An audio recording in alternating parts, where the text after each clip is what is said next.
private members' bill, and any conversations, please, could you have them outside the chamber? I'm going to call Deputy Catherine Murphy to move for leave to introduce the bill. Deputy has 5 minutes to make an explanatory statement. Thank you. This bill extends the functions and powers, or seeks to extend the functions and powers of the CNAG to cover IBRC. It was the Taoiseach that first suggested that the CNAG review the site serve sales process, and it was then pointed out to him that IBRC does not come within his remit. With this bill, I'm attempting to address that problem by broadening the remit of the CNAG. The reason I'm anticipating the need to involve the CNAG, if not a full commission of investigation, which may well be a better option, is because I believe the government have got this badly wrong, not least because most of the key players in the site serve saga have links with KPMG and its eventual purchaser and vice versa. It is a web of connections and conflicts that requires outside eyes to unravel.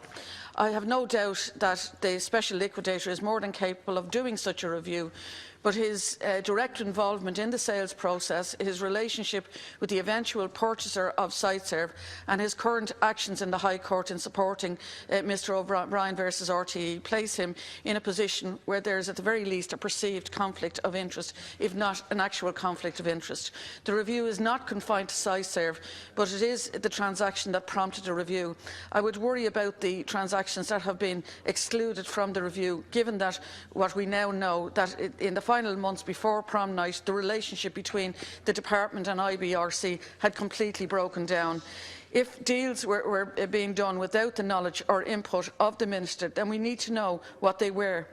We are now aware, for example, that the former CEO of IBRC made verbal agreements with Denis O'Brien to allow him to extend the terms of his already expired loans. We also know that the verbal agreement was never escalated to the Credit Committee for approval. I'm led to believe, and I would welcome the Minister clarifying the rates applicable at this time, that the extension also attracted some extremely favourable interest terms. I understand that Mr O'Brien was enjoying a rate of around 1.25% when IBRC and arguably could and arguably should have been charging 7.5%. We are talking about outstanding sums here that are upwards of 500 million. The interest rate applied is not an insignificant issue for the public interest. We also know that Denis O'Brien felt confident enough in his dealings with IBRC that he could write to Kieran Wallace as the Special Liquidator and demand that the same favourable terms extended to him by way of a verbal agreement could be continued.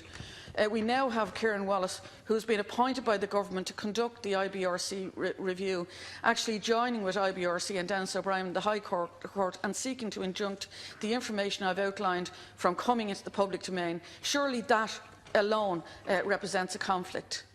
In FOI documents released to me, the Minister, his officials and the Central Bank and even the Troika acknowledged that IBRC, the former Anglo-Irish Bank, is no ordinary bank, and there is a significant public interest because the bank had been fully nationalised and was in wind-down mode. They all accept that this is the people's money that we're dealing with and that there can be no dispute regarding the public interest in this. The same FOI materials detail instances where the Minister can specifically intervene and issue a ministerial order that material matters have significant public interest. Included in these material matters are instances that are outside the ordinary course of business. I would argue that what I have outlined here regarding verbal deals, extensions, etc., are outside the normal course of business, and I would ask the Minister to exercise his right to intervene in the current proceedings and defend the public interest. I have a motion on the order paper signed by the majority of the opposition. 45 members have signed it and more are welcome to, calling for a debate into the proposed review. When I tried to raise it on the order of business, I was silenced and I was told to take it up with my whip. I I am the whip of the technical group, and I did raise it at the weekly whips meeting. The government chief whip told me that they would not be altering the KPMG review. The government would not be giving time to debate this issue, and suggested that we use private members' time. It's not just an opposition issue, Minister. This is an issue for all of this House. It's an issue of serious public concern where there's public money involved. And I know if you got your hands on maybe an extra 20 million, I don't think you'd have to think too hard on how to spend that money.